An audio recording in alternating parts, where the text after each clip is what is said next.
Hello, hi, welcome. My name is Sarah and this is Wicked Reading. So today we're going to do my monthly wrap up and we're going to talk about all the books that I read in March. Now, I'm going to be honest with you guys. I usually try to do a little bit of prep work before going into these, but I did not do that.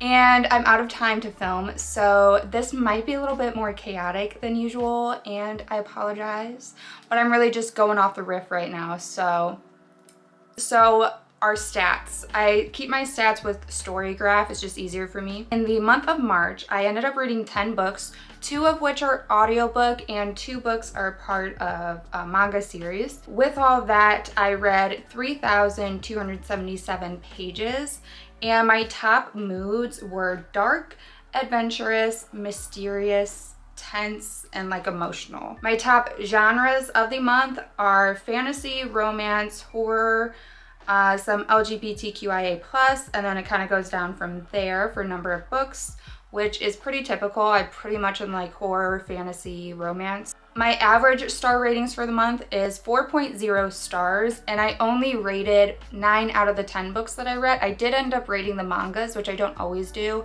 but I did not rate one of the audiobooks that I read because it's a memoir, so I don't rate those. It was a really good month. We started off really strong and I'm super excited to talk about them. For this video, I'm just gonna go in order of how I read them. So the first book that I officially finished in March, I actually finished on audiobook, and that was House Apollo by Crystal Sutherland. So this is technically considered a YA horror, which I was like so surprised by. I get a little iffy with YA books just because I don't want them to read too young, but this was definitely more so kind of new adult. Our main character is 17 and it does actually deal with some pretty heavy topics at times, so definitely check out some trigger warnings for it. But the premise of this book is we are following 3 sisters, and when they were younger, something happened to them that none of them actually remember, but ever since then, they've just been very strange and different compared to everybody else. One day, the oldest sister, Gray, ends up mysteriously going missing, and the other 2 sisters set out to find her. And while they are trying to figure out where she went, they're also starting to put together the pieces of what happened to them when they were little and why it is that they're so strange. This book was so good. It really surprised me, and I'm just so glad. I kind of just like on a whim decided to listen to the audiobook because it became available on my Libby app, and the audiobook was so good. The narrator herself has like a UK accent and the book is based in UK, so I feel like it really just added to the immersive experience for me at least, and I love a good UK accent, so I had a great time listening to it. At the core, this book is really just a dark, twisted, grotesque fairy tale, and I totally loved it. I thought it was great. I really enjoyed the characters themselves, and there was a lot of good conversation that happens. It gets into territory of also what young women have to deal with in society and with men and stuff. Now, it wasn't like the main point of the story, but I enjoyed those side notes that the author added into that, and overall I really enjoyed it. I will say the ending I wasn't like totally surprised by, but I still enjoyed it, and I enjoyed the journey the whole way getting there. There was some very, very vivid, in-depth descriptions of like body horror, decay, bugs, all that type of stuff, and I just thought it worked really well with the story. I really enjoyed it. I do wish the ending kind of packed a little bit more of a punch, but nonetheless, I gave this book a 4.5 out of 5 stars, and I definitely highly recommend it. And it is a book that I'm going to try to get a physical copy of because I just like need it on my shelves. So the first physical book that I finished in March, but technically the second book I finished in March, was The Sun and Its Shade by Piper CJ. So I do have a reading blog on this if you want to check that out. I will link it up above and down below so you can get a little bit more of my journey reading it and how my feelings kind of went on throughout my reading experience. So I'll keep it very brief here, but this is a sequel to The Night and Its Moon by Piper CJ. And The Night and Its Moon, the main premise is that we are following our two main characters, Amaris and Nox, and they are these two girls that are stuck in this orphanage. This orphanage is a little bit shady and actually sells the kids off. Our one character, Amaris, is actually Fae touched. Nox is a couple years older than her, and her main focus in the orphanage is to kind of be Amaris's protector. And so through this, the two become very tight bonded and they're very close friends. And eventually Amaris actually gets sold off to a madam in charge of a brothel. And after some stuff goes down, Amaris ends up running off and Nox ends up taking her place in this brothel. And the remaining of the story really just has to do with the girls' individual journeys and how they kind of find their ways back to each other. So this is a sequel to that. So I can't really say too much premise-wise of this one, but it really just carries on their journey. And I just really enjoyed it. There's a lot of side plot, side adventures. I was never bored one time during this book, and all of the issues I had with the first book were just not existent in this one. We got so much more character development and depth, specifically with Nox, and I love Nox so much. And it just was a great time, and I just had so much fun reading this book, and I'm looking very forward to the third one. The third one's supposed to come out in July, like end of July, and it's called, what's it called? The third one is called The Gloom Between Stars, but I swear that it was supposed to be called The Space Between Stars, but maybe not. I feel like when I originally looked it up a few months ago, when I was reading the first book, it was called The Space Between Stars, but it is in fact going to be called The Gloom Between Stars. And yeah, I'm looking very forward to it. I did enjoy this one more than the first one, and I gave it a 5 out of 5. In that same vlog, I also talked about this next book, and that is Loot by Jennifer Thorne. So the premise of this book is we're on this island called Loot, and it is said that every 7 years, 7 people die, no more, no less. And we're kind of going in with that premise. And we follow our main character, Nina, who actually married a person that is native to this island. And because of that, she now lives on this island, and what is called the day is approaching. So it's this day where 7 people die, and there's just a lot of mystery around what this day means. And Nina and her husband and the kids are actually trying to leave the island, but it seems like the island doesn't want to let them leave. So they end up getting stuck on this island and have to experience the day. And everybody knows what that means except Nina, and Nina's just kind of in the dark the whole time. So a lot of this book, it has to do with kind of building up to the day and then what happens during the day. And that's really kind of the whole lore of the story. It was okay. I gave it 3 out of 5 stars. There were some really well-written moments and some really vivid, kind of horrific moments that were good. We got a nice taste of character exploration, but the problem is for me that it was just a taste. We get very vague character background, and it's just kind of like hinted at us, and like we're told some stuff that happens, and like that's it. I don't know. It just like didn't feel deep enough to me while trying to be deep. And it was just okay. I recommend it if it sounds like something you would still be into, but for me, it was just a little bit too surface level. I didn't really feel connected to our characters, and I don't know. That's kind of like all I got on that one. Next was another audiobook that I listened to, and that was Yes Please by Amy Poehler. Now, I love Amy Poehler. I think she's so funny. Parks and Recs is one of my favorite shows ever, and I just think she's great. She does go quite in depth of her journey through improv and SNL and her time in Parks and Rec. So I will say I'm not a fan of SNL. I never really watched it.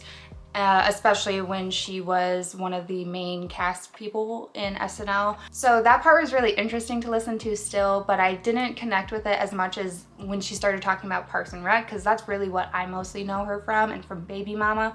But nonetheless, I really enjoyed listening to this. The audiobook's great because she's just funny, so she delivers it like she's kind of doing a show in a way, and she has some guest people on the audiobook with her as well to kind of also add to that. So I would definitely recommend, if you plan on reading this book, to do it with the audiobook. It's just really great to listen to her tell her story. Next up, I read Crown of Midnight by Sarah J. Maas. So this is technically the second, but I count it as the third book in the Throne of Glass series, and since it's the third book, I can't say too much, but we are continuing to follow Celaena Sardothion's story, and this is while she's in the castle.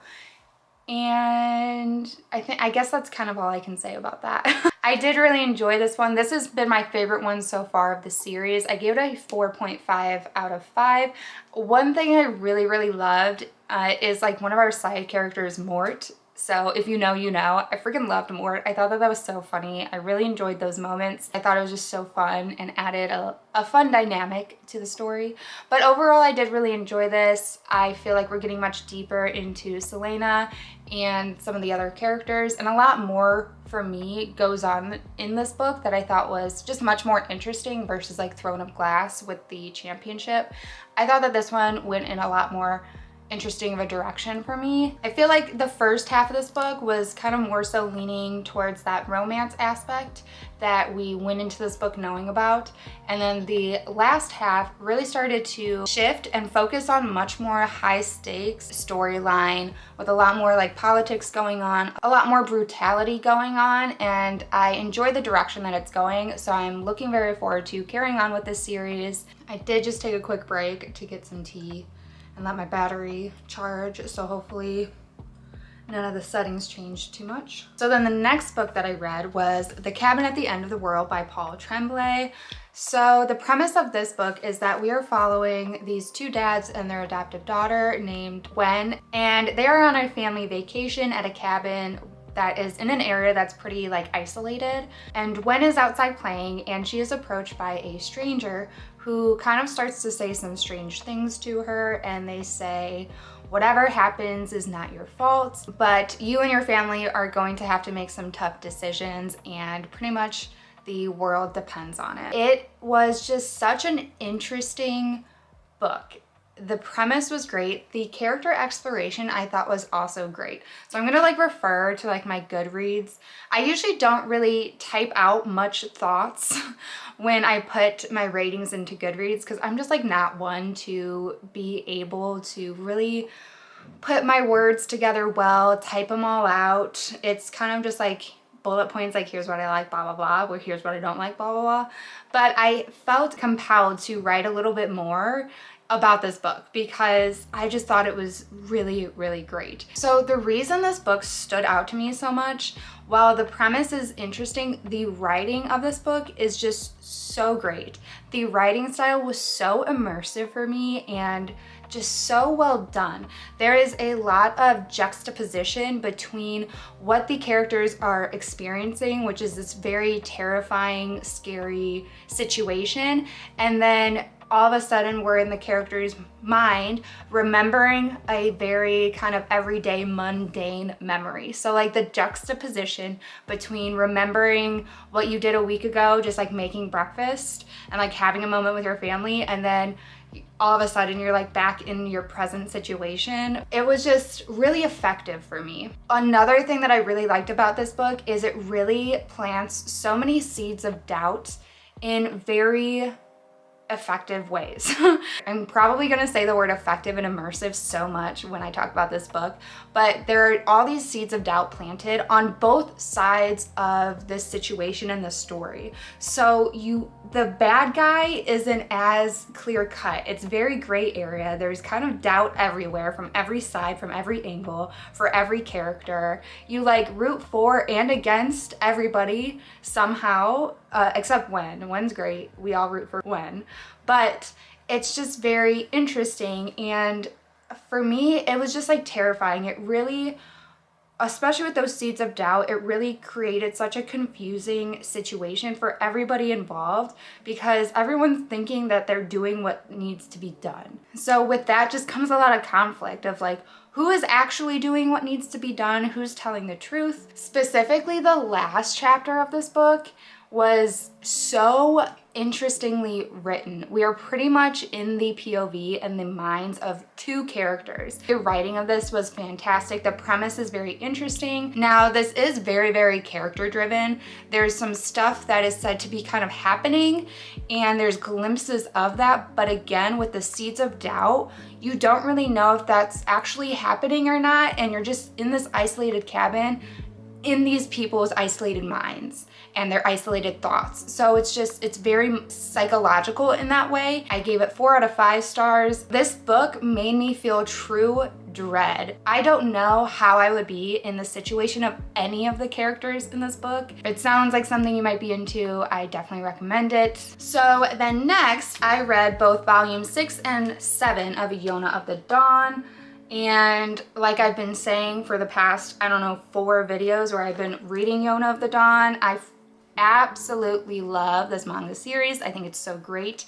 In these installments, we get a little side plot with some pirates, which I thought was great. Particularly volume 7, we get a little bit more like silly, goofy, fun moods from the characters. Volume 6, I gave 4.5 stars. Volume 7, I gave 4 stars. Next up, so I'm currently working on a vlog, a reading vlog for the next 2 books. So that'll be up after this. Go check that out if you're interested. I do more stuff other than reading, and I also have books in there that I started in April, so you won't see those for a little while, so check that out if you want. But I read Daughter of No Worlds by Carissa Broadbent. This was such an anticipated read for me, and I was looking so forward to reading this. So the premise of this is we're following our main character, Tisana, and she is a slave, and she pretty much ends up killing her master, who is a very powerful person, and she decides to run away and try to join the Orders, which is a group of people, of magical people, split into 2 groups called the Valtane and the Solari, and train with them to learn her powers because Tisana is actually considered fragmented, so she is part Valtane. She ends up becoming an apprentice to one of our characters named Maxentarius, who just goes by Max, and through that a romance does blossom. This is like a fantasy romance, but then some other stuff happens too politically. I did really like the romance, but more so I just liked the dynamic between Tisana and Max a lot. They kind of started off in this reluctant type of situation where Max is he's like fake grumpy, but he is very grumpy initially and apprehensive to take her on as an apprentice, but he does. And through that, it's a little bit more kind of slow burn. It's a little bit of like close proximity, but they really become friends. And from there, it starts to kind of like take off more. So I enjoyed the dynamic. I enjoyed that they really became friends first and really understood each other very deeply before anything else took root. So I really love their dynamic. I will say the world building of this is on the more kind of minimal side. There's no map to go along with this, and how the cities and territories lay out is a little bit confusing right now. I feel like it might become less confusing going forward, but yeah, I was a little bit confused. But the way that this book ends definitely seems like it's going to lead much more into politics coming up. So if you want to check out the vlog, I will go even more in depth into my thoughts. I ended up giving this a 4 out of 5. The last book that I read in March, and I literally finished this March 31st. So I headed up to the end, but that is Come Closer by Sarah Gran. This is also in my reading vlog that will be posted soon, so I'll go a little bit more into depth there. But this is a horror novella that has to do with the trope of demon possession. And it is short, it's like 160 pages. I was looking very forward to this book because a lot of people told me how much they loved it. It has a pretty decent average star rating on Goodreads for a horror. It is averaged at 3.63. Not like fantastic, but I feel like horror specifically tends to have lower averages. So that's pretty good. But it wasn't a horrible book by any means, but I feel like I was just lacking connection to the main character. So for me, that was a really, really big shortcoming. I'm very character driven. If I am not connected to the character, I'm just like not connected to the story. I need to be attached to my characters, and I just wasn't in this case.